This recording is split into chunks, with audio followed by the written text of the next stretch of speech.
Hello everyone, this is part 9 of What If Naruto Was a Genius Like His Father, and I hope you guys enjoy this video and to like, to subscribe, to see more comment down below. Now let's start the intro.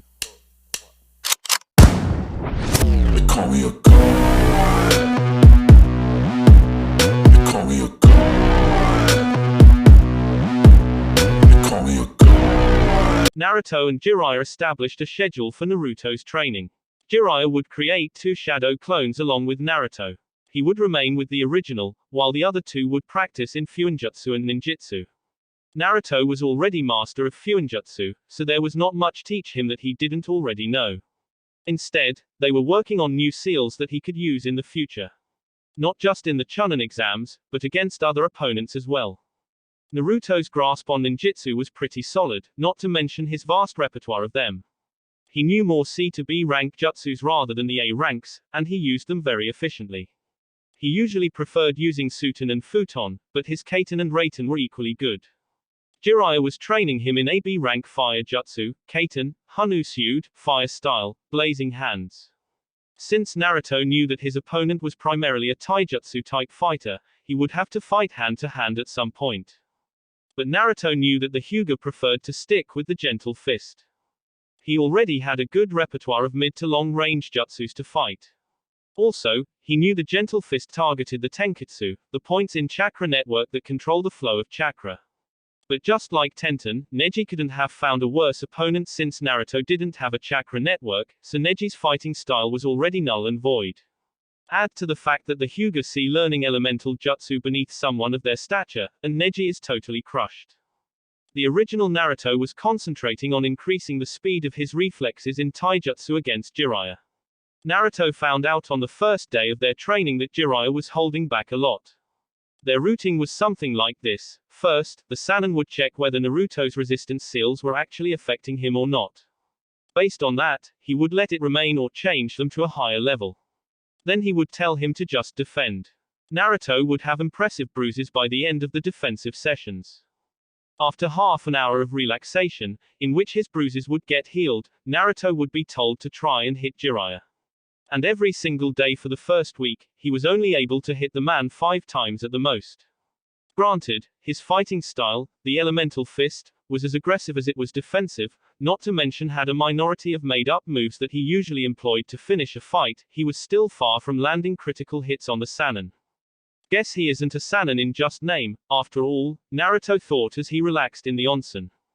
Today was the first Saturday of the month, and he and Jiraiya did nothing but a small, time-limited spar to evaluate Naruto's skills. Naruto had mastered the blazing hands in a total of just 4 hours, and spent rest of the week trying to incorporate it into his fighting style. Jiraiya had released him early because Naruto was to do his own training in the weekends. And Naruto planned to hit a long overdue task, his father's simulation room. He had 5 more levels to go, and Naruto planned to hit 4 of them in the following 4 weekends. He was confident that he would be able to complete with some, if not full ease. But he would worry about that later. Right now, Naruto felt nothing but exasperation along with resignation as he watched his godfather giggle perversely as he peeked onto the women's side of the bath. After their spar, Jiraiya had suggested they go to the onsen to relax. Naruto, the naive idiot that he was, readily agreed, saying he could use a hot bath. However, Naruto had planned on discussing a few things with Jiraiya about what he learned during the first week of the training month while relaxing. This was the first time he learned that when Jiraiya suggested they relax in a hot bath, he really just wanted to peek on the women. Even though there were only 2 of them on the men's side, Naruto sunk lower in order to hide the fact that he was here with Jiraiya.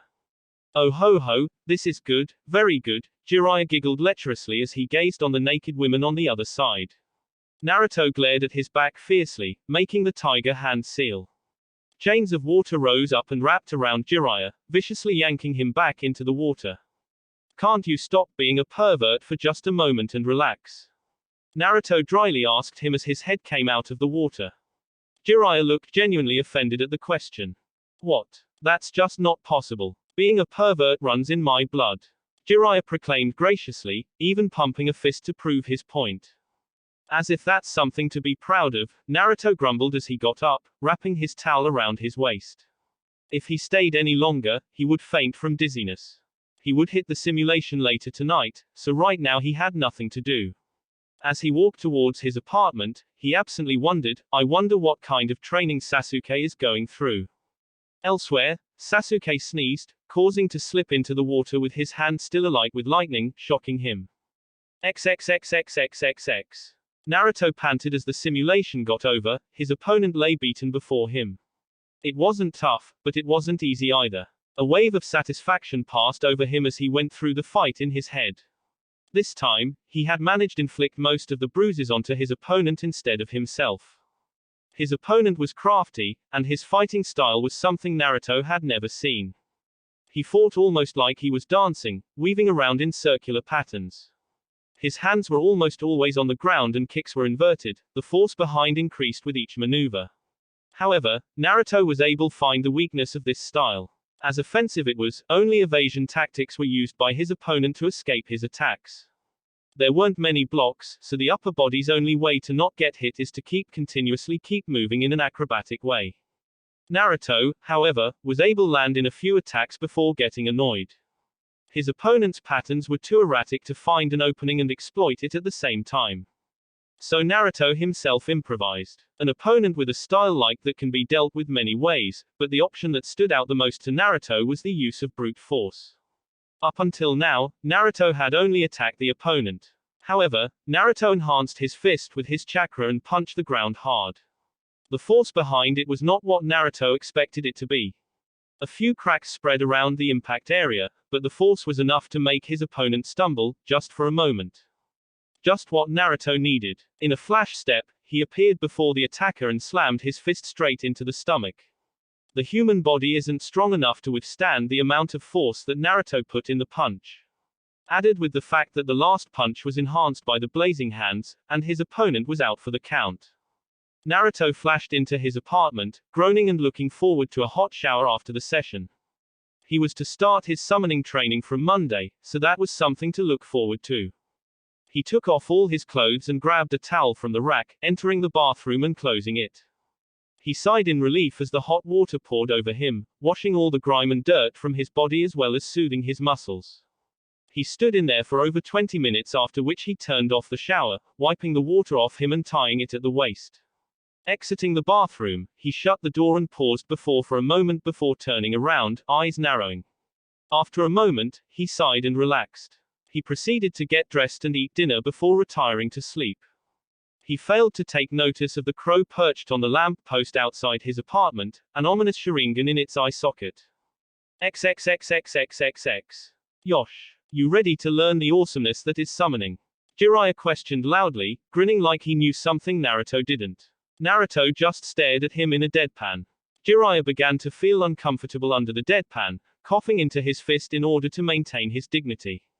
Alright, summoning is a pretty simple jutsu, with a little amount technicalities. The chakra requirements for each summon differ greatly. Take me for example. If I put a large amount of chakra in the jutsu, I am likely to get a bigger and a stronger summon, like a battle toad, than when I put in a small amount of chakra, which is when I get a messenger toad. You will have to adjust accordingly to your summons, he explained.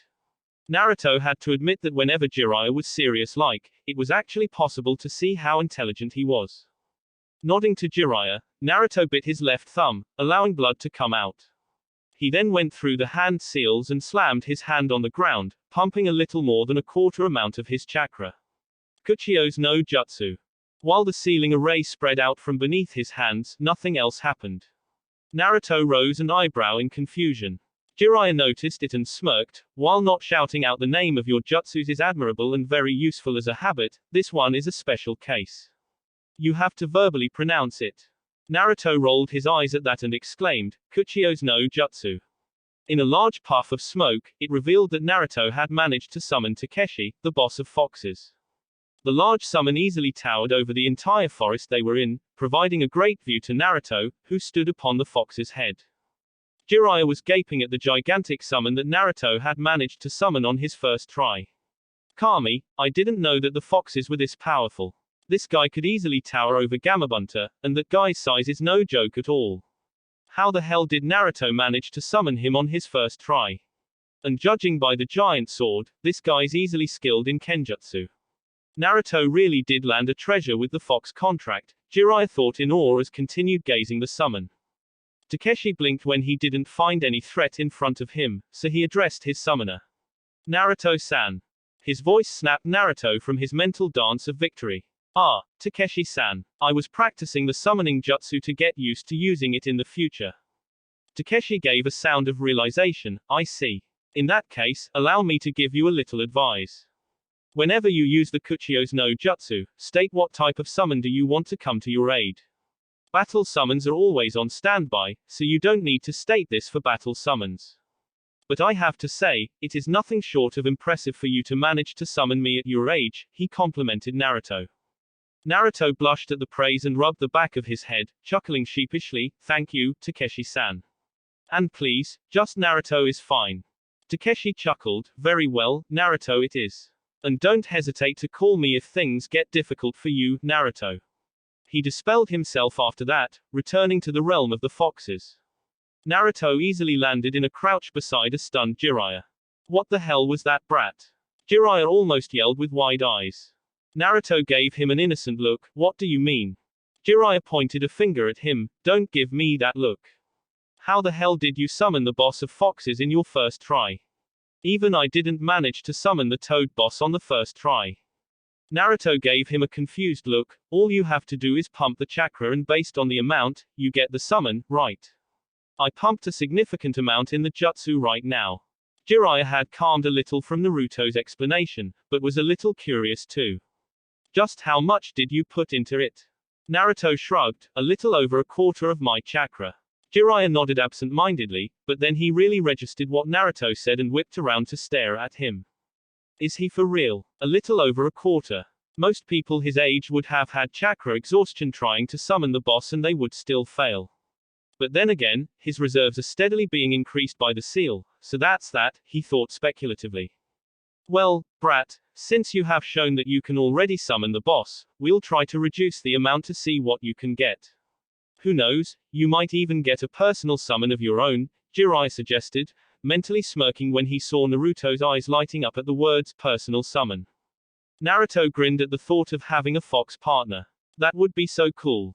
He ignored Kurama's grumbles of, I'm right here, and cut his thumb, flashing through the hand signs and slamming his hand on the ground. Kuchio's no jutsu. A burst of smoke revealed that he had managed to summon a white fox with black markings on its upper body, standing up to Naruto's waist. It had a white tail swaying lazily behind it while it peered up to Naruto with curious green eyes. Who are you? Its tone, a soft tenor, held a hint of curiosity mixed with cautiousness. Naruto grinned and pointed towards himself with his thumb, I'm Uzumaki Naruto, the newest summoner of the Kitsune. Nice to meet you. He watched as the fox's eyes brightened up and almost laughed when the fox introduced itself in a similar manner, pointing towards itself with its opposable thumbs, you are the newest summoner. This is awesome. My name is Raiden, the second son of the boss of the Kitsune and the most awesome Kitsune ever. Pleased to meet you. Man, Naruto had to stop himself from glomping the fox because his voice was just so damn cute. Naruto laughed at Raiden's introduction and said, pleased to meet you too, Raiden. You are actually the second summon I've summoned, you know. Raiden frowned, the second. Who's the first? Naruto smiled proudly, why, your father of course. Raiden's eyes widened, you managed to summon my father. You must be really strong then. Naruto just closed his eyes and nodded, enjoying the moment and completely ignoring Jiraiya, who was gaping at the both of them. Kami, he's just like Naruto. He thought as he observed them converse. Raiden seemed come to some realization as he tugged at Naruto's lower, gaining a curious look from the boy. Naruto, do you know what this means? You summoning me? His voice seemed to grow with excitement as he voiced his question. Naruto raised a confused eyebrow, no, what does this mean? Raiden shook his head with wonder, it is a requirement to summon the boss of any summoning clan after you sign the contract, Naruto. However, whomever you summon next, becomes the summoner's personal summon. He finished with a significant amount of glee in his voice. Naruto also started grinning and at the end of his explanation, he engulfed the fox in a hug, burying his head in his fur. Which means you are my personal summons now. We are going to have so much fun together, Raiden. The fox also laughed in happiness, and it was then that Naruto remembered something. Oh, Raiden, I almost forgot. This is my godfather, Jiraiya, he introduced the smirking man sitting behind him. Finally remembered me, huh Naruto. You are the Toad Sage. Raiden's whisper had the unmistakable feeling of awe. Jiraiya grinned and exclaimed, indeed I am. Raiden began to shake in excitement, Kami-sama, I can't believe you have such cool company, Naruto. This is the first time I've met a summoner of the Toad clan, let alone a sage. Jiraiya was basking in pride that even the summons he hadn't heard of before seemed to know who he was. But that feeling of pride quickly shattered when Naruto spoke, seriously, he's not the cool Raiden. He's a pervert. Jiraiya shouted in defense, sounding extremely offended, wrong. I'm a super pervert. However, Raiden shook his head, amused by the antics of the large man, I'll remember that in the future. It is nice to meet you, Jiraiya-sama. Turning to Naruto, he poked him in the chest, Naruto, don't you forget about me. Summon me whenever you can, okay? Even if you just want to hang out or talk. I've been told I'm a great listener. Naruto smiled and nodded, rubbing Raiden's head. Raiden then dispelled himself back to the summoning realm. XXXXXXX. The next 2 weeks were spent like the first week, since Naruto already had an excellent grasp on his summoning. So they spent the next 2 weeks speeding up his taijutsu and adding jutsu to his arsenal. Naruto had learned 4 more jutsu, 1 jutsu for each of his affinity, and had improved his fighting speed considerably. For lightning, he had learned Raiten, Reiku Kausen no Jutsu, lightning style, lightning beam technique, AB rank jutsu. He had found this jutsu in the Nadime's library. A beam of lightning twice as wide as his arm. If it hits the target will experience a fantastic amount of pain and will be heavily stunned, not to mention unconscious from the pain. Even if it's a near miss, the effects will be of some effect due to small bolts of lightning escaping. While he won't be using this against Neji, it was still a very useful technique for live capture. For fire, he had learned Kaiten, Menami and High Fire style, invisible fire AB rank technique Tobirama had created with the help of someone named Uchiha Kagami.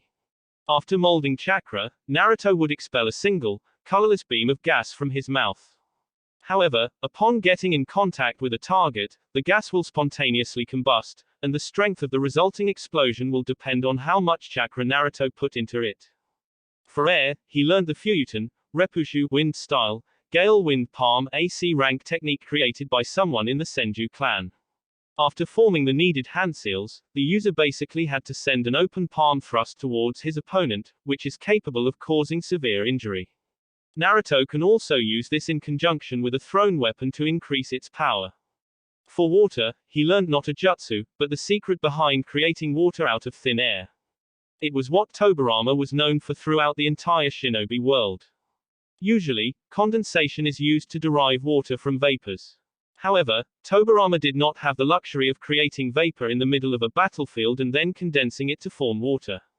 Therefore, he would cleverly saturate the air around him with his chakra, without losing control of it, so that whenever he was in need of water and no water body was near, he would simply mold the chakra-saturated air into water, thus negating the disadvantage that water could not be used without water bodies. What was amazing basically meant turning a battlefield into a geographical advantage. With your chakra saturating the air, Tobirama could literally use it to do anything. This is what I could come up. A bit of BS, so please bear with me. For Fuinjutsu, he completed the chakra-suppressing seal he was working on with Jiraiya. He made it so that upon application, the chakra of the target would be completely locked. Which meant they were completely helpless unless they had something to outrun him without chakra. Another thing he came up with was slapping resistance seals on his opponents. Simple, but very effective, something he would use against Neji. All in all, with the help of his shadow clones, Naruto spent almost a week to entirely master the first 3 techniques, meaning using them with the minimum amount of hand seals. He was still working on Tobirama's chakra saturation technique, using it discreetly without letting your enemy know. However, it's useless against a sensor. It was the last remaining week of the month, and Jiraiya had said that the last week was fully for Naruto train himself. That was good, since Naruto, with his nigh limitless spamming of shadow clones, had the chance to test his learnings in a battle simulation. It was the second day of the last week and Naruto was taking a water break, his t-shirt and jacket having been discarded for a while to avoid him from getting drenched in his sweat. So, what do you think of my training, Raiden? he asked after taking a sip of water. Raiden watched his summoner, sitting some distance away. Well, it's definitely intense. You sure work hard for all your genius, Naruto, he dryly commented. When he was first summoned, he was delighted when Naruto asked him to give him some company while he trained. He had then proceeded to watch with wide eyes as Naruto summoned an army of around 500 shadow clones for an all-out battle against them. Raiden had asked, just out of curiosity, that how much chakra had Naruto just spent making the clones. I'd say, a full 3/4 of my total reserves, Naruto had replied after a moment. Raiden had dumbly nodded and watched as Naruto proceeded to decimate his army. He had paid close attention to what Naruto had said and was doing some mental calculations. If Naruto spent a whole 3/4 of his chakra, that meant he would be close to light chakra exhaustion if he spent any more. But Naruto had explained it to him that whenever shadow clones are dispelled, the chakra returns to the original, along with the memories of that clone. Raiden observed that Naruto had started with taijutsu, destroying a dozen clones at first. Then, he used an elemental jutsu, whether it be fire or air or water or lightning, to destroy another group. He would then switch back to taijutsu, then use a jutsu again. It was a cycle, Raiden realized after intense observation. Naruto never used any jutsu if he didn't have sufficient chakra to not collapse into exhaustion. But the funny thing that Raiden realized, was that he couldn't understand whether Naruto was losing chakra or gaining it back. If it was simply taijutsu, Naruto would be gaining all the chakra back without any expenditure of his remaining reserves. But since he occasionally used a jutsu, it was hard to determine. In the end, he just presented Naruto with his theory and asked his opinion for it. Naruto had thought for a whole 5 minutes and then replied, "I'll put a pin on it, but I'm not thinking about it now." Turns out, Naruto was mentally exhausted as well, because he gained the memories of 500 clones in just 2 hours, so he won't be exerting any more today. Raiden was surprised he had remained conscious after all that stress. Naruto chuckled, "You say it like geniuses don't have to work hard." To his surprise, Raiden nodded, completely supporting his point. Naruto corrected him right then. "Raiden," he said softly, sitting beside the fox so that his head was on Naruto's thigh, "that is a belief which isn't right.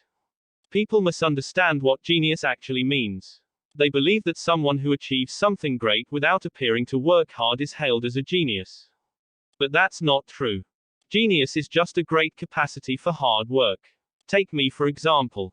I have excellent chakra control, which allows me to grasp jutsus very quickly. But learning jutsus and mastering them are two totally different things. It is my genius that allows me to grasp concepts so quickly and easily." He stroked Raiden's head tenderly, having the fox's undivided attention, "but only through hard work can I master them completely. That is what genius is. Genius is the beginning of something great, but it is hard work that sees you through the finish. Genius is nothing without hard work." Raiden gazed at Naruto with wide eyes, who just looked at him with a small smile on his face. The fox could only shake his head in awe as he began to see Naruto in a new light. "I always thought that geniuses never have to work hard, but I never looked it from your point of view," he mumbled, his head resting on Naruto's thigh. Naruto was wise beyond his years, that was for sure. "Why, you got some genius you were competing against?" Naruto inquired. Raiden just sighed and took comfort in Naruto's scratches behind his ears. "My elder brother, Toshi, is a part of the trackers of the Kitsune, and he is regarded a genius in almost every way. He already has gained 2 tails and is close to achieving the 3rd. My family always says I should be more like him," he grumbled. "He sounds interesting. Trust me, he's a douchebag," Raiden replied as they collapsed into a peaceful silence. While Naruto wanted to say something, he kept quiet, not wanting to interfere in what was clearly a family matter. Raiden, on the other hand, was thinking about what Naruto had said. If what he said was true, did Toshi really work that hard to be where he was? Was he just seeing the tip of the iceberg? More importantly, if hard work was the key, was he not working hard enough? The questions plagued his mind for a while as Naruto kept scratching his ear. So lost in their thoughts they were that they didn't even notice the presence behind them. "The sunset looks really beautiful from here," a female voice commented from behind them. Their reactions were instantaneous. Raiden was on his hind legs on an instant, taking the offensive stance of the Kitsune fighting style, a snarl displaying his sharp teeth. Naruto himself had whipped 2 of his kunai into his hands in an instant, coating them in wind chakra and getting into his usual offensive stance, muscles tensed for any action. Only when he got a good look at the speaker did he relax. Raiden, relax. She's a friend, he sighed. Raiden looked at his partner before relaxing, turning his eyes onto the girl. Temari looked at both of them with something skin to amusement. She inspected the fox, then Naruto. Based on what she had seen from the last 5 minutes, they seemed to be pretty close. She had also gotten a good look at the bare upper body of Naruto, both front and back, and she had to admit, he was definitely hot, hotter than most of the males she had seen. She marveled at how defined his muscles were for his age. His chest muscles were clearly developed for someone his age, not to mention his abs. The perfectly chiseled six-pack caused her to blush deeply, imagining not so straight thoughts about her and Naruto being in an intimate position, being embraced by his powerful arms. How can I help you today, Temari? The voice broke her out of her thoughts and she desperately tried to regain control of her blush. Naruto and Raiden, who now was a little taller than Naruto's shoulder on his hind legs, looked at her quizzically. Raiden turned to Naruto and looked at his face, as if looking for something. He smirked when his nose picked up traces of arousal from both Naruto and Temari. If he was smelling correctly. Naruto, is she your girlfriend? He bluntly asked, not even hiding his smirk when both of them turned to him. Temari looked at him with slight anger, her blush not receding at all. Naruto looked at him with wide eyes of disbelief and a slightly open mouth. Temari regained her wits faster than Naruto, who still looked agape at his partner's suggestion. She almost swung her fan at Raiden. Why you? That was as far as she got when she stopped when Naruto got in front of the fox, holding a palm up and a small smile on his face. It was a joke, Temari. He's a bit of a joker. Turning his face so that he faced Raiden and Temari couldn't see him, he gave a death glare to Raiden. The fox would have been intimidated greatly if not for the slight blush on Naruto's face. Go back, Naruto mouthed. Raiden winked at him and mouthed back, all the best, before going back home. Naruto barely resisted from bashing the fox's head. He took a deep breath and turned back to Temari, whose eyes were a bit lower than his. He became acutely aware for the first time that he was naked above his waist. He tried to salvage the situation with some light flirting, you see something you like. He saw as Temari's eyes snapped to his and had to hide his smirk at the embarrassment swimming in her eyes. He then saw her take a deep breath herself and calm down. She then smirked and replied in the same, light flirting tone, don't mind if I do. And it's quite a sight. She kept her smirk from widening when she saw him look away. Naruto decided to address the issue, so, any reason why you are here? He walked towards his t-shirt and jacket. He quickly got dressed and faced her, arms folded. She put one hand her hip, her smirk turning into a smile, I just wanted to say, nice job in the prelims. You gave the dog boy quite the beating. Naruto smirked and shrugged, I had something to settle with him, that's all. And your fight was something to see as well. I feel bad for my fellow Konoha nin, he complimented, sitting down. He was surprised when Temari walked and sat down in front of him as well, a little closer than what was appropriate. But I'm not complaining, he mentally smirked. She shrugged, thank you for the compliment, but I believe it was just an unlucky matchup for her. Naruto nodded in agreement, having come to the same conclusion as before. He thought if he should ask her what was the Jinchuriki of Suna doing in a foreign village, especially during something as important as Chunin exams, but refrained. He could ask her later. Temari looked at Naruto closely. He was quite relaxed, but his position was such that he would be able to react instantaneously if she were to attack him now. Speaking of which, say, would you care for a spar? She asked, causing Naruto to raise an eyebrow. He gestured to himself, as you can see, I have just finished today's training, so I'm quite tired. He watched her give a silent, but the disappointment was clear. He had to give her points though, she was quite bold in her attempt at trying to learn what his trump cards were. Too bad. But, her head lifted up, I wouldn't mind a short taijutsu spar. His smirk told her exactly that he knew why she asked for such a request. He hadn't said it, but he already knew why she was there. No point in hiding now, though. You are irritatingly smart, she grumbled, causing him to chuckle. He got up and held out a hand for her to get up. She looked at it for a moment and scoffed, but grabbed it nonetheless, allowing him to pull her up. Naruto looked down at the hand he held and just felt it for a moment. It was a bit smaller than his own, yet it fit perfectly in his own. He heard a small cough and looked up to see Temari's blushing face in a scowl. He immediately let go of it, a blush creeping up his face. He realized how creepy he must have looked. He cleared his throat and gestured behind him, "Shall we?" That's how the next 4 days went. Naruto would summon hundreds of clones for an all-out battle to improve his application of newly learned skills and techniques, fight for over 2 hours and then relax. Temari would come by sometime in the evening and they would spar. Naruto usually limited the spars with taijutsu so as to not accidentally reveal some of his tricks. Temari had caught on as well, and didn't protest at all, preferring to keep her tricks a secret as well. They would make small talk after the spar, and then Naruto would offer to escort her back, but she would playfully refuse every time. Naruto always thought that she was being observed, which is why she refused every time. She didn't want to be seen getting too friendly with a Konoha nin. Today was Saturday and Naruto planned to hit the simulation room one last time before the Chunin finals. He had already completed till the 5th level, each time more difficult than the last. But every level gave him ideas on where to improve, which he practiced all week and apply it onto the next level. So this is why Naruto was at the apartment right now, sitting on the floor of his bedroom and looking at the 30 kunai in front of him. He had already imprinted the seals on the handle of the tri-pronged kunai.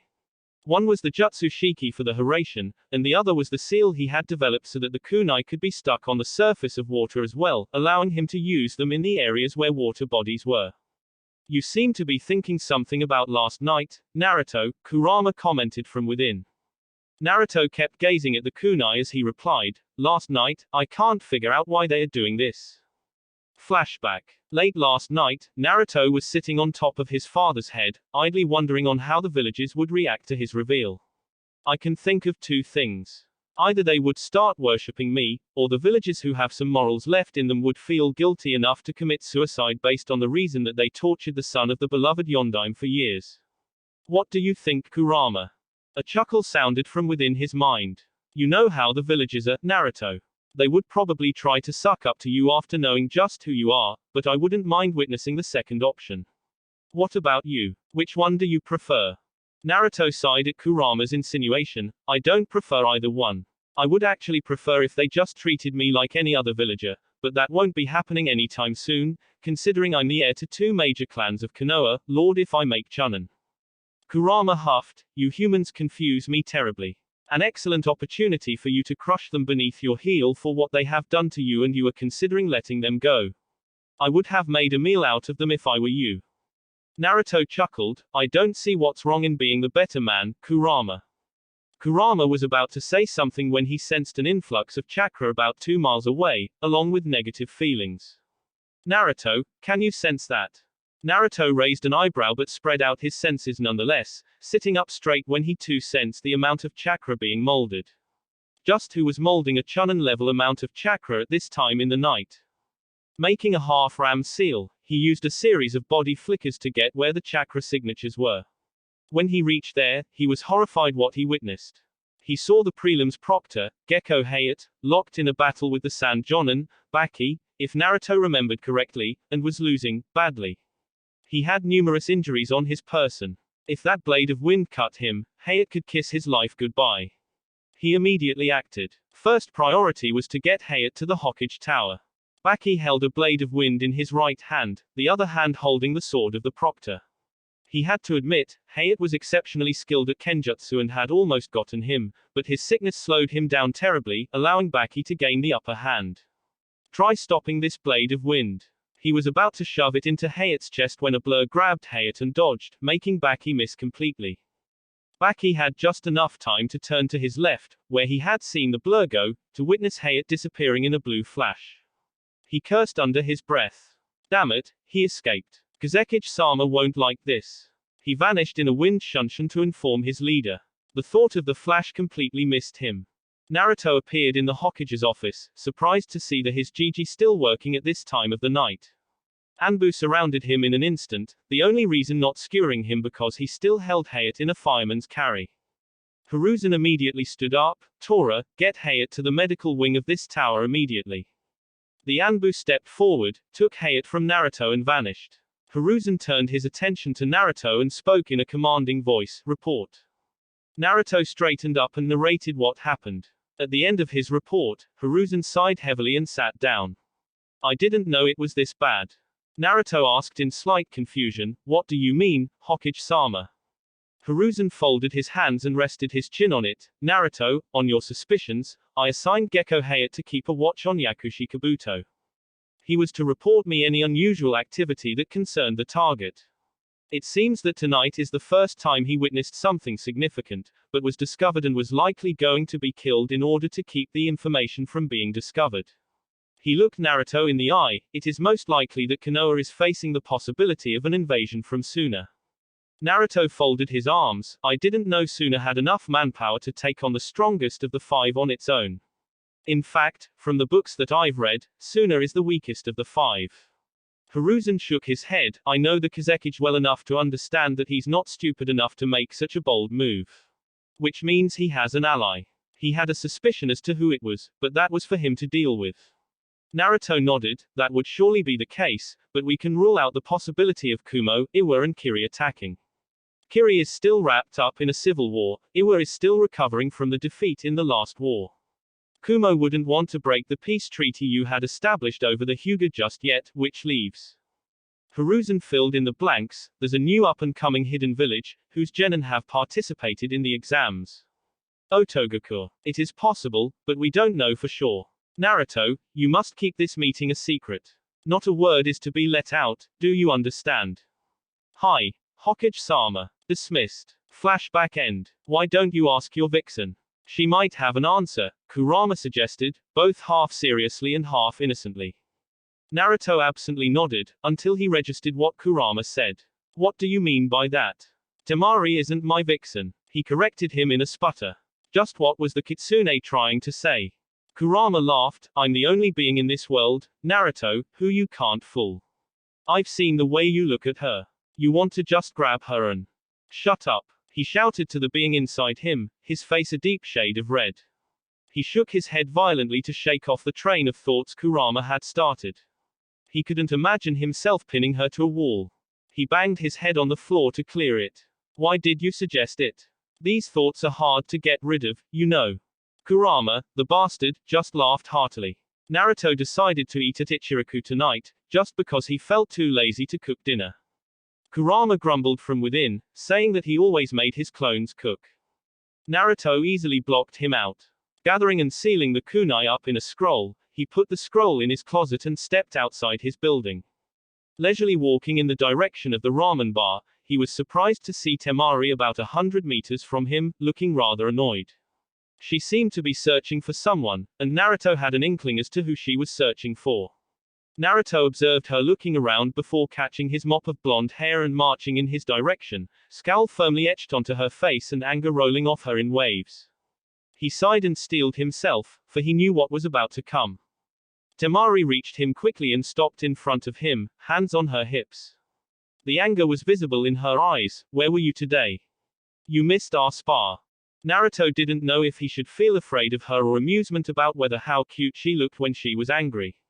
So he just held up his hands in defense. "I know, but I have a legitimate reason for missing it." Temari folded her arms. "Then let's hear it." Naruto put his arms in his pocket and thought on how to tell her about his simulation fight this night. "You see, Haim," he grinned at the blush that came on Temari's face, "since Monday is the day of the Chunin finals, my sensei wanted to have one last fight to test my skills. So he told me to rest the whole day to be in top condition for our fight." The lie came out smoother than what he thought. And it was partially true. Level 6 was no joke, and Naruto wanted to be in peak form for it. Naruto got an idea. "How about as an apology, I take you out for dinner?" He didn't even stutter this time, he thought proudly. Temari thought that it was a lie, but she couldn't fault for his sensei having to evaluate his student one last time before the exams, so she believed it. She blinked at the sudden question, and a smirk spread on her face. She took a step closer to him. "Is this another date, Naruto?" Naruto smirked as well, internally jumping in joy, and took a step forward himself.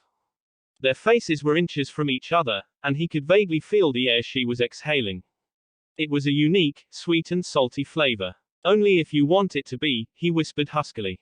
He vaguely remembered that they were in the middle of a market. He, however, didn't expect Temari to lean forward so that her lips were a hair's breadth away from his own. Oh, I do, she returned. She was surprised when Naruto suddenly backed away, grinning playfully. Before she could feel hurt about her advances being rejected, an arm was draped across her shoulder, pulling her close. She yelped and steadied herself against what she felt to be Naruto's upper body. Then I really hope you don't mind if we go to Ichiraku. If I had known, I would have planned earlier. Naruto tried to play it smooth. It was a risky move, pulling Temari into a side hug.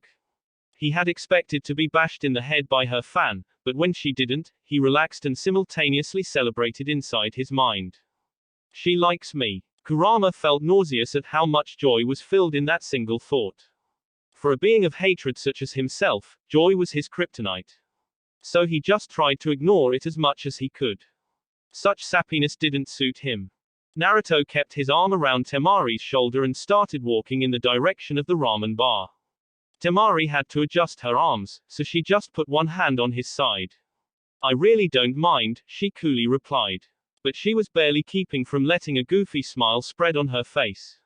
She knew she liked Naruto, to the point of having an intense crush on him. But being in such close, physical contact with him only after knowing him for only a short time was almost overwhelming. The trip was short, lasting only 5 minutes. Just when they were within 50 meters of the bar, Naruto removed his arm from her shoulders, instead enveloping her hand in his own, giving it a small squeeze. He gave a warm smile to Temari, who blushed lightly, but returned the smile and squeezed back. They entered the ramen bar, and Ayami was the first to spot them, and then she spotted them holding hands and smiling. She promptly squealed in happiness, increasing the blush on Naruto and Temari's faces, but neither let go of each other's hands. Tuki came running out of the back in response to his daughter's squeal. When he saw the reason for her squeal, he himself grinned in parental pride. Naruto, so you finally made it official, I see, he commented. Naruto and Temari blushed even more at this, but Naruto was the one who spoke. We haven't, actually. But I will in the near future, he said with a wink towards Temari, managing to somewhat reduce his blush. Temari, however, just barely kept from hitting him for embarrassing her. The only reason she didn't because of what Naruto said. Ayami clasped her hands together and sighed dreamily, oh, you two look so cute together. Naruto and Temari slid onto the seats, side by side. They gave their orders, but when they were served, they were surprised by Tuki's announcement. Today's meal is on the house. Think of it as a congratulatory gift from us, he added a wink in Naruto's directions. Naruto and Temari tried to deny that they weren't in a relationship yet, sounded in both of their minds, but Tuki easily waved their sputters away. Trust me, he said, adults know it when two people are meant to be together or not. That sealed it. Naruto and Temari both reached the peak of embarrassment after hearing that statement, but there was nothing they could do until they finished their meals. Deliberately avoiding meeting each other's eyes, they quietly finished their meals and got out of there. Temari was the first one to break the silence between them. Those folks are weird. They kept teasing us all the time, she grumbled in annoyance. Naruto sheepishly rubbed the back of his head, don't be like that. They are some of the very few people in the village that care about me. That sparked Temari's interest. She didn't know Naruto only had a small amount of people close to him. What do you mean when you say, some of the very few? It was a question of curiosity, so Naruto couldn't fault her for that. But the memories of years of loneliness resurfaced, and some of that sadness must have shown on his face, for Temari hastily backtracked, you don't have to answer that if you don't want to. Naruto waved away her apology, it's okay, you were just curious. But if you don't mind, I'd like to keep the answers to myself. His tone was soft, but the request was clear in his voice. Temari nodded, but wondered just what had happened to Naruto for him to get so sad so early in his life. She couldn't help but compare Naruto and Gaara in that aspect, both of them shunned by the village in some way. She felt for him, just like she felt for Gaara. Gaara had been chosen by their father to bear that particular burden of a Bei'u. Because of that, everyone in the village had ostracized Gaara in the extreme. Their father felt that Gaara was too dangerous, which is why he hired assassins to kill him. That was the last straw for Gaara. He became cold, so cold that the slightest provocation would cause him to kill someone, without batting an eyebrow. She tried to show him that she still cared for him as his older sister, but the distrust was so much deep-rooted into him that he distanced himself even from her. However, Naruto wasn't like that. He was willing to trust others, like her. But another problem lay in front of her. If tried to comfort him, it would just be a lie, for they would be standing on the opposite sides of a war just 2 days later. So she just held his hand, trying to give what little comfort she could. Naruto was surprised when he felt a warm hand holding his own. He saw Temari smiling at him, and he smiled in return, knowing that she was trying to comfort him. He turned his eyes back forward and saw an alley coming up. He felt extremely bad for what he was about to do, but as a shinobi of Konoha, the village came before everything, even personal feelings. So he pulled her into the alleyway, earning a surprised yelp from her. However, she was well trained. Her reflexes were fast, but nowhere near his own. He immediately grabbed her right hand with his left, pinning it above her head. Just as her left reached for her fan, he grabbed it with his right and forcefully pinned it alongside her other hand. He positioned himself carefully but swiftly, putting his legs slightly in between of her 2 legs so that his privates would be protected. He kept his head at enough distance so that she couldn't headbutt him and break his nose. All in all, Temari had nowhere to go, no matter how much she thrashed. He raised right leg a little, then gently stamped it on the ground, erecting a special privacy barrier around them. This was one of his father's creation. You can hear the sound from outside, but the sound from within the barrier won't be heard from outside. Also, a pulse of chakra within the barrier won't be able to be felt from outside. Which meant no pulses of chakra could be sent to signal for help. Tricky business to use it with his feet, but thanks to his excellent chakra control, Naruto managed. Temari was surprised just how swiftly he was able to outmatch her reflexes and pin her to a wall. She felt hurt inside, a feeling of betrayal that was overshadowed by the boiling rage. She even felt slight fear with the way they were positioned. She turned furious eyes onto him, but froze when a wave of killing intent passed over her. Looking up into his eyes, she felt afraid when all she saw was a freezing coldness, absent of the complete warmth they were filled with from earlier. The killing intent was not a problem though, as she just brushed it aside. Gaara repeatedly used it on him, so the effect was null. She tried to project her rage on him. What are you doing, you son of a? What is Suna planning? That question stopped her cold, eyes widening. She suddenly had an idea of what this was all about. What? Naruto narrowed his eyes, freezing her with just his stare. She wasn't even thrashing in his arms now. I don't like repeating myself, so pay attention. What is Suna planning to do? Temari tried was so frozen with his stare, the stare that promised a lot of pain if she didn't answer. She hastily sent out a pulse of chakra, hoping someone would sense it and come to her help. It's useless, he coldly informed her, I've put up a barrier around us. No one would be able to sense that pulse of chakra. In fact, no one would be able to sense anything, let alone hear. Her hopes of getting help crashed and shattered. She also noticed that the killing intent had increased substantially, causing her to shake a little. I can easily deduce that Gaara is an unstable Jinchuriki. Yes, I know that, he said in response to her wide-eyed look. No village would dare send an unstable Jinchuriki into another village. I also witnessed your sensei, he sneered at the word, attacking a fellow Konoha nin with the intent to kill, possibly to prevent some important information from being discovered by us. So I'll ask again, what is Suna planning to do? Temari couldn't believe that Naruto knew about what Gaara was. Add on to the fact, he had apparently witnessed Baki-sensei attacking a Konoha nin. And, she had been captured by Naruto for information on the invasion. They were already on the cusp of being discovered, so she couldn't see many options. Sighing with resignation, she admitted, I'm sure you know of the new village, Otogaku. Upon seeing his nod, she continued. A while before the Chunin exams, our father, the Kazekage, was approached by the leader of Otogaku. A man known as Orochimaru. Naruto did not allow Temari to see his shock at that piece of news. He just nodded Temari to continue, I don't know what they talked about, but father began planning for an invasion a while after their meeting. He informed us that Otogaku would be aiding us during the invasion to cripple Konoha. It was his plan let Gaara loose during the invasion. Since Gaara has full control of his Bayou, he would be set free too. Destroy the village in his unleashed form. Is that right? Temari nodded, knowing that the invasion had practically failed, now that she had divulged the information. Naruto released a sigh. I suspected as much. Temari tried to hide the quiver in her voice, but why did you question me yourself instead of handing me over to the Hokage? Naruto removed the cold gaze from her, unconsciously making her relax.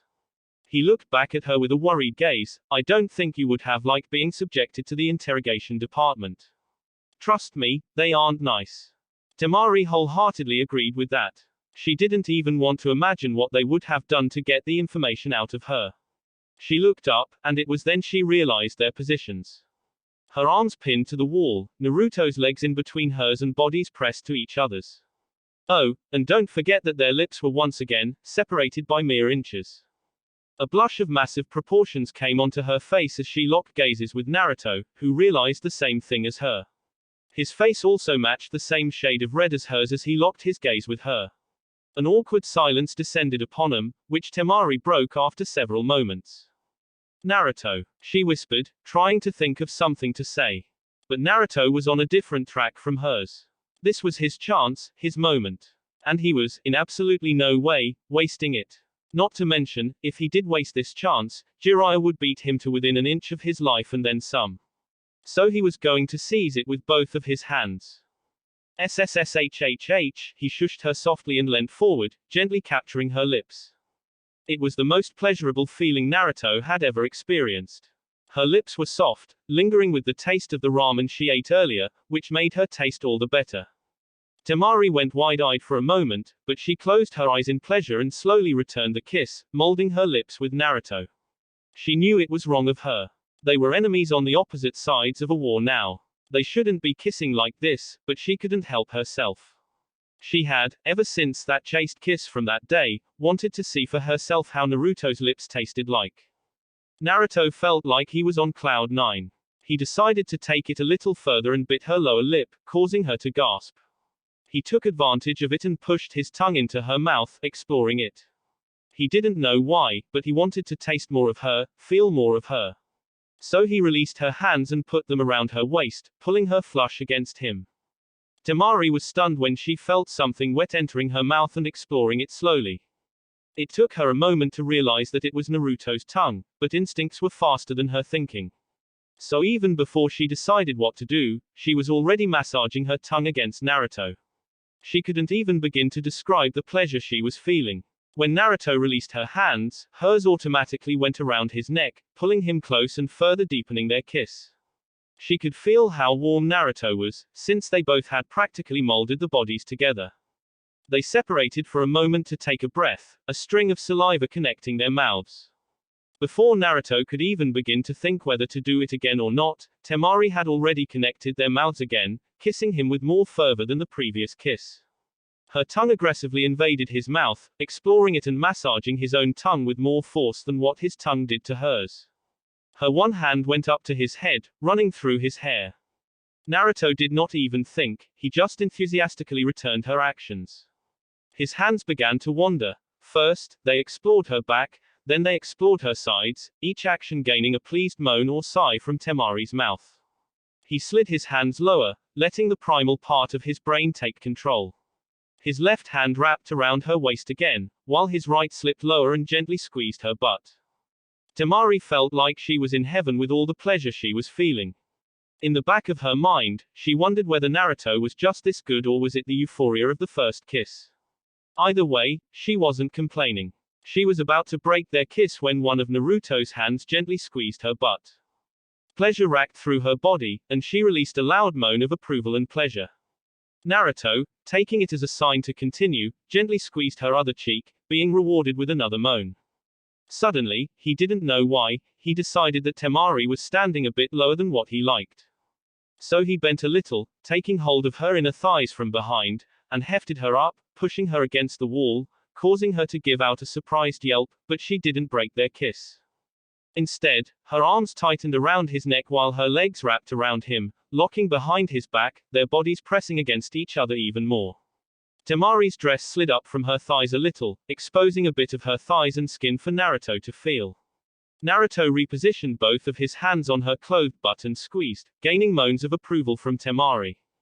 They kept kissing like that for 5 more minutes, with Naruto occasionally and simultaneously squeezing both of her butt cheeks and gaining moans of pleasure, after which Naruto finally heard the rational part of his brain that was screaming, "You are going too fast, you idiot.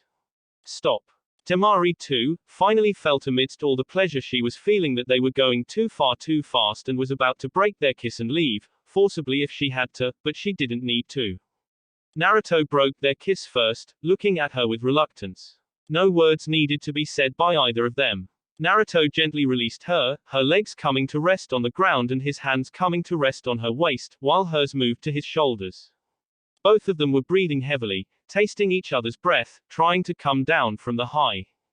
I think we can both agree not to mention this to anyone. Naruto found his voice first. Temari silently nodded as both of them took a step away from each other, both feeling the lack of touch. Temari turned and walked away from Naruto, straightening her dress and smoothing out wrinkles when Naruto stopped her with his voice. On the day of the finals, "I'll see you on the other side," he said in a whisper, but each word was clearly heard by her. A lone tear slipped from her right eye, which she furiously wiped away. She did not care whether he saw her wiping it away or not. "Good night," she hastily whispered, and in a blink of an eye, she was gone. Naruto was still trying to get his thoughts in order. Absently, he raised his foot and stomped softly on the ground, muttering "Kai" under his breath, releasing the barrier. Only then he gave a reply to the empty surroundings, "Goodbye, Sabaku no Temari." He flashed away after that. He had a simulation to demolish. He realized that he displayed lust on the surface, but deep inside, he knew it. He didn't know how or why, nor did he care. He just knew it. Temari was the one for him. He felt genuine feelings towards her. He didn't know how to describe them. He knew that it was far past the like stage. All he knew was that if he got the chance to hold her again, he would be grabbing it. And he would not let go of her that time. Unfortunately, that was the first and the last moment he would ever have with her, for in just 2 days, they would be on the opposite sides of a war, trying to kill each other. And Naruto knew that he won't be able to do it. He won't be able to kill Temari if she came before him. He had lost her, and the chances of being with her again were virtually impossible. Or so he thought. "Anne, how was it?" "Man, I sure was extremely nervous while writing out the kissing scene. I might have overdone it, for they are just 13 and 14-year-old teens. But I know the boundaries, and if anything is good, it's worth overdoing, or so I think in some cases. Anyways, leave your thoughts in reviews. And I will be answering some reviews from the previous chapter. Oh, I almost forgot. Omake. Jiraiya considered himself as the biggest pervert in the world, and he was damn proud of the fact. He was also the legendary Sannin, and perhaps the only remaining sage in the world. He was also a damn good teacher, judging from the notable students he had taught. The 3 war orphans from the village hidden in rain, they must have changed their village by now, for the good. Then there was the Yondaime Hokage. The man was in a league all of his own, and Jiraiya couldn't have been prouder of the shinobi that his student had become. But alas, he died too early, even by shinobi standard. Then there was his latest student. Uzumaki Naruto. Jiraiya had seen many young prodigies in his life. Hell, Konoha had no shortage of them. Uchiha Shisui, Uchiha Itachi, Namikaze Minato, Hitaki Kakashi, his own teammate Orochimaru. But he had never seen one like Naruto. The boy was unbelievably skilled and powerful for someone of his age. He had impressive chakra reserves, excellent chakra control, intelligence to rival his father, all the makings of a prodigy. So Jiraiya promised himself that he would make Naruto a greater shinobi than even his father. But there was one thing that Jiraiya had failed to pass on to all his students. The art of perversion. Jiraiya had been a pervert since his genin days, and had never given up the habit. When he had taken on Minato as an apprentice, Jiraiya had believed that he had finally found the perfect student to pass his perversion onto. Minato certainly had the looks for it, unlike Jiraiya, and he already had loads of fangirls after him just for that. So it killed Jiraiya on the inside when his student acted all polite and modest and refused to take advantage of it. No matter how much he tried to persuade Minato, the guy had an unshakable will and was already fixated on that petite redhead of his. Not that Jiraiya had any problems with it, in fact he thought that Minato had landed an excellent catch. It's just that he couldn't get any research material out of that couple, no matter how hard he tried. It was with these sullen thoughts that Jiraiya wandered around the village, not even noticing how people were whispering with awe that the famed toad sage was walking among them right now. So into his thoughts he was that when he actually looked around him, he found himself walking in a fairly empty Konoha street. Very few people were in the street, and they weren't even wandering, instead just gossiping on doorsteps. Jiraiya sighed, hopping onto a roof as he surveyed the village. His thoughts shifted to his meeting with his sensei from last night. Naruto had just saved one of their Jonin from being killed by the Jonin sensei of the Suna team. Sensei had instructed him to remain in the village for the time being, since he was convinced that they would be attacked on the day of the finals. That caused his thoughts to shift onto Naruto. A small smile came onto his face. He had no doubt that the kid would thrash the Hyuga in his match, but immediately getting in the middle of an invasion right after his fight. Jiraiya could not say or think anything for certain. A movement was caught in his peripheral vision, causing him to turn to left. His eyes widened with glee upon seeing the sight, and it was all he could do from hooting and shouting in joy. There was his student, in an alleyway across from him, locking lips with the pretty, blonde genin from Suna. Not just any genin, Jiraiya thought, because he was pretty sure that she was the daughter of the Kazekage. Naruto, the son of the Yondaime Hokage, was kissing Sabaku no Temari, the daughter of the Yondaime Kazekage. He didn't know whether it was fate or not, but he could care less about it. He wasted no time in whipping out his research notebook, hastily writing into it. Kinky, he giggled quietly, to not alert them of his presence, with a lecherous look on his face after he saw their positions. Naruto had Temari's arms pinned over her head, and both of his legs were in between the female blonde's legs. Oh ho ho. This is good. Go my student, go. He mentally cheered his student on. His joy at finding his student making out in an alleyway increased even further when Naruto released her hands and wrapped them around Temari's waist, pulling her flush against him. Temari wrapped her own arms around his neck, deepening the kiss further. This is the ultimate jackpot. He is all over her. And it's not just a simple kiss. They are eating each other's mouths. He might be my best student yet, and I haven't even begun teaching him about that. Jiraiya kept his giggle to himself as he gleefully wrote down God knows what in his notebook, not taking his eyes off the couple for a second. He almost broke his cover when he yelled in joy when he saw Naruto grabbing Temari's butt, earning a pleased moan from her. That did it for him. He kept his notebook aside and just watched them with great pleasure. He knew he would remember this forever. He is getting bold, that's for sure. He is doing it as if he has previous experience, but Sensei didn't mention any previous relationships. But judging from her moans, she seems to have no problem with him doing that. I'll just jot this down later. Right now, I will see to the end of this. A trickle of blood fell from his nose as he continued watching them without any shame. He almost resorted to dancing on that rooftop when Naruto picked Temari up, her legs going on either side of him and locking behind his back as the kiss intensified even more. He is really, really good. I haven't seen something as good as this in years. Oh, my next book will be breaking records. He kept watching, nodding in equal parts of appreciation and glee as Naruto squeezed her butt, earning pleasurable moans, back to back. At this rate, he might even get his cherry pop tonight. He was almost disappointed when the steamy make-out session came to an end, but that feeling was overridden by the immense pride and satisfaction he was feeling for his godson for landing such a girl for himself. He frowned, however, when they seemed to separate with solemn faces. Temari left, but not before shedding a tear at something Naruto said. Naruto didn't make her cry, that he was sure of, because the boy had the same feeling of sadness around him as the girl. It must have been something serious for them to get like that after a session such as that, he thought. No one should look that sad after a hot makeout such as that.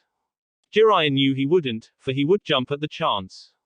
But perhaps his reasoning was flawed, for he hadn't had his first kiss in all 50 years of his life. Oh well, time to cheer, or maybe embarrass, his godson by letting him know of his audience. He finally let the giggle he had been holding in for so long loose. Naruto didn't disappoint him. His keen sense of hearing immediately picked up the giggles that he knew were aimed at him. Jiraiya was laughing on the inside when Naruto's face changed to that of horror. The amusement must have shone through his eyes, for Naruto's face instantly went red in embarrassment and anger. Mainly embarrassment though. He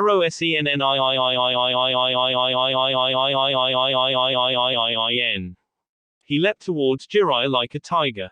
But his mind must still be addled by pleasure, for Jiraiya dodged like he wasn't even trying. Jiraiya laughed as he prepared to flicker away. Thanks for the research material, brat.